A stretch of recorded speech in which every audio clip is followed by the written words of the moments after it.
बिस्मिल्लाहिर्रहमानिर्रहीम।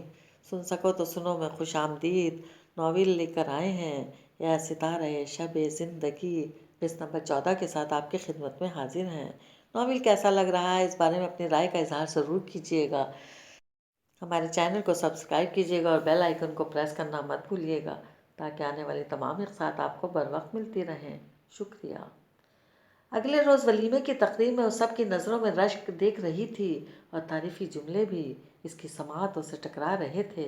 फिर भी भैया इसके कान में मुसलसल सरगोशी किए जा रही थी। फला ये कह रहा है, फला वो कह रहा है।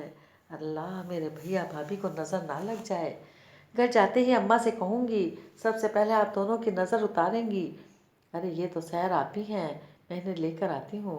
भैया बोलती ही उठकर चली गई तो वो जो पहले महजूज हो रही थी इसकी आखिरी बात पर मद्दूहश सी हो गई और सर भी झुका लिया। लेकिन ध्यान भैया ही की तरफ था जो कुछ देर बाद सहर को लेकर आ गई और इसका चेहरा ऊंचा करते हुए बोली, सहर आपी, देखें भाभी कितनी प्यारी हैं। अस्सलाम वालेकुम। सहर ने भैया की बात पर सर हिला के इसे सलाम किया तो बस एक नज़र से देख सकी, फिर फौरन सर झुका लिया। बैठो सहर।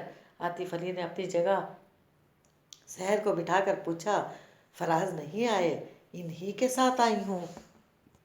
सहर ने जवाब देने के साथ इस तरफ देखा जहाँ फराज खड़ा था।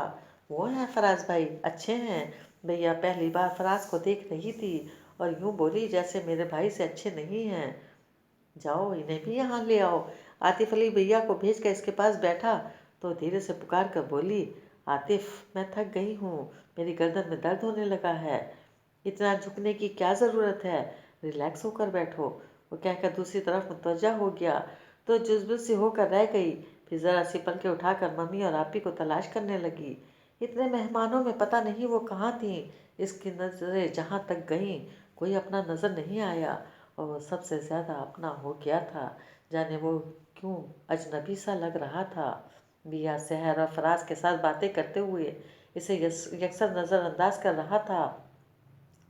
अगर कोई आम सी तकरीब होती तो बहुत खामोशी से इनके दरमियान से उठकर चली जाती। अभी भी इसका दिल यही चाह रहा था लेकिन बहुत मजबूर थी। अपनी बेबसी पर अंदर ही अंदर कुढ़ रही थी कि अम्मा की आवाज़ पर फौरन सर ऊंचा करके इन्हें देखने लगी। खाना लग गया है, बिया जाओ मेहमानों को ले जाओ। आतिफ तुम भी जाओ। अम्मा इन सबको भेज कर इसके पास बैठ गई और प्यार से इसकी थोड़ी छू कर पूछने लगी, तुम्हें भी भूख लगी होगी? इसने नफ़ी में सर हिला दिया। घर जाकर खाओगी? जी। कब जाएंगे घर? इसने जवाब के साथ पूछा तो अम्मा समझ कर बोली, थक गई हो? बस अभी खाने के बाद चलेंगे। और पता नहीं आतिफ कौन से घर ले जाता है। तुम्हारी अम्मी भी पूछ रही थी, तुमसे कुछ कहा आतिफ ने? जी नहीं। अच्छा मैं पूछती हूँ इससे। अम्मा उठकर चली गई तो इनके पीछे देखते हुए इसकी आंखें धुंधला गईं। पता नहीं क्यों इसे सब अजीब लग रहा था। खुद अपनी समझ में नहीं आ रहा था कि वो क्या महसूस कर रही है। इस मकाम पे इसे खुश होना चाहिए था लेकिन वो खुश नहीं हो पा रही थी। शायद इसलिए कि आतिफ अली की मोहब्बत में बेसाख्तगी और बेख्तियारी नहीं थी। रात से अब तक किसी एक लम्हे में ही इसने बेसाख्ता इज़हार नहीं किया था जो दिल में हलचल मचाने का बायस होता। इसके बरक्स इसका मोहतात अंदाज था जब इसके अंदर खामोशी छाई थी और कुछ भी अच्छा नहीं लग रहा था। घर आते ही इसने पहले कपड़े तब्दील किए, फिर मुँह हाथ धोकर कमरे में आई तो भैया खाने की ट्रे लिए मौजूद थी। चलें भाभी, पहले खाना खा लें।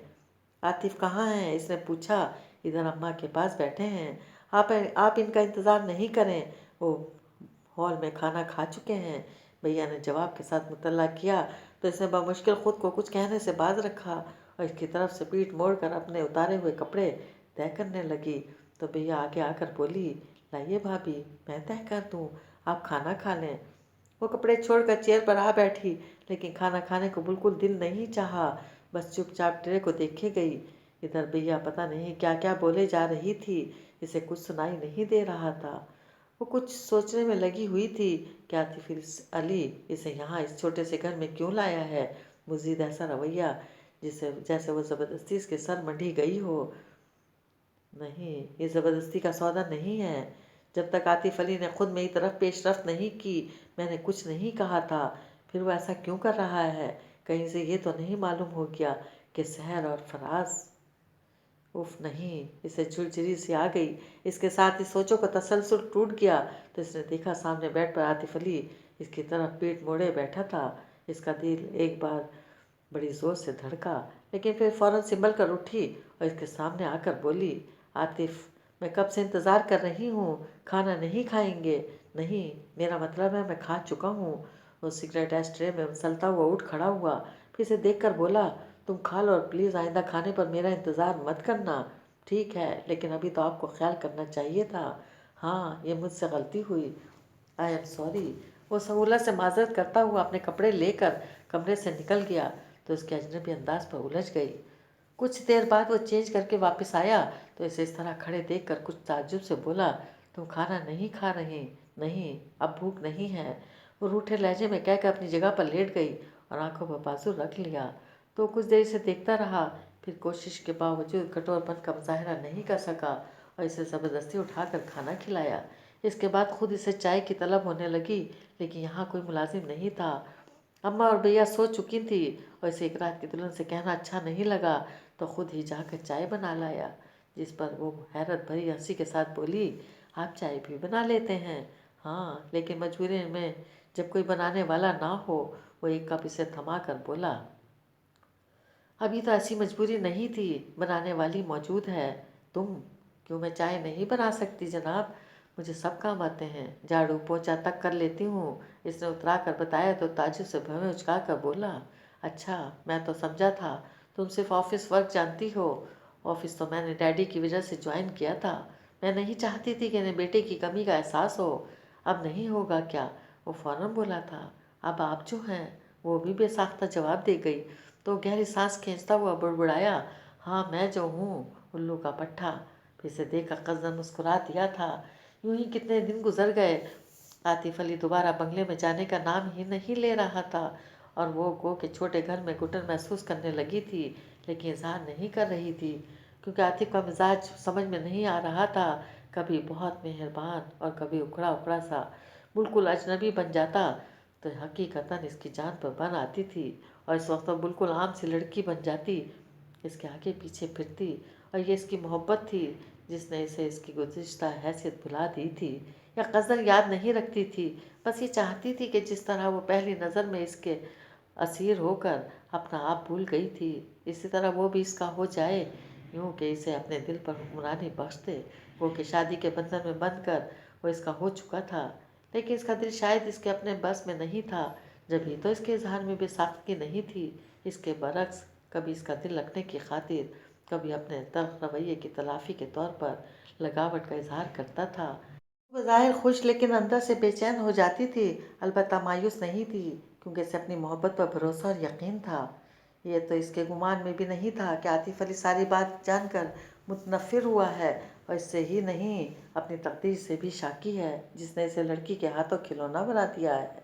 वह बड़ा आदमी ज़रूर बनना चाहता था, लेकिन इस तरह नहीं कि अपनी शनाख्त ही खो दे। इसे अब दुख इस बात का नहीं था कि इसने शहर को खो दिया, बल्कि अपनी हस्ती का गरूर और इज़्ज़त नफ्स नीलाम हो जाने का दुख था। एक अमीरजादी ने इसे देखा और पसंद करके ख़रीद लिया। ये ख्याल इसके लिए इंतहाई तकलीफ़ दे था और इसके साथ मुश्किल ये थी कि उसे चाहने लगा था जब भी मुतज़ाद कैफियत में घिरा रहता, कभी उखड़ा उखड़ा और कभी मेहरबान। और इसे देख कर तो हैरान ही होता था कि वो तो इतनी आसाइशों की वर्दा इस छोटे से घर में इतने सुकून से कैसे रह रही है। 1 महीना हो गया था और इसने कोई मुतालबा नहीं किया था, ना ही इसके डैडी ने पूछा था कि वो बंगले में कब शिफ्ट हो रहा है। अलबत्ता इसकी मम्मी और आपी ही जब आती तो टोकती थी और वो हंस कर कहती, ये भी तो अपना घर है और मुझे यहाँ अच्छा लग रहा है। अब पता नहीं वो सच कहती थी या झूठ, वो बाहर यकीन नहीं कर रहा था। इसके बरक्स इसे लगता था जैसे यहाँ भी इसे बेवकूफ़ बना रही है या इसका कोई मकसद ज़रूर पोशीदा है। और इस मकसद को सोचते हुए वो खुद उलझ जाता तो इस बेतुके सवाल शुरू कर देता, तुम शादी से खुश हो? बहुत। वो खिलखिला कर कहती, क्यों? मेरा मतलब इतने बड़े घर से इस छोटे से घर में आकर तुम्हें अजीब सा नहीं लगता? बिल्कुल नहीं, बस 1-2 चीज़ों की प्रॉब्लम है, बाकी तो सब ठीक है यहाँ। इसने साफ गोई से कहा, किन चीज़ों की प्रॉब्लम है?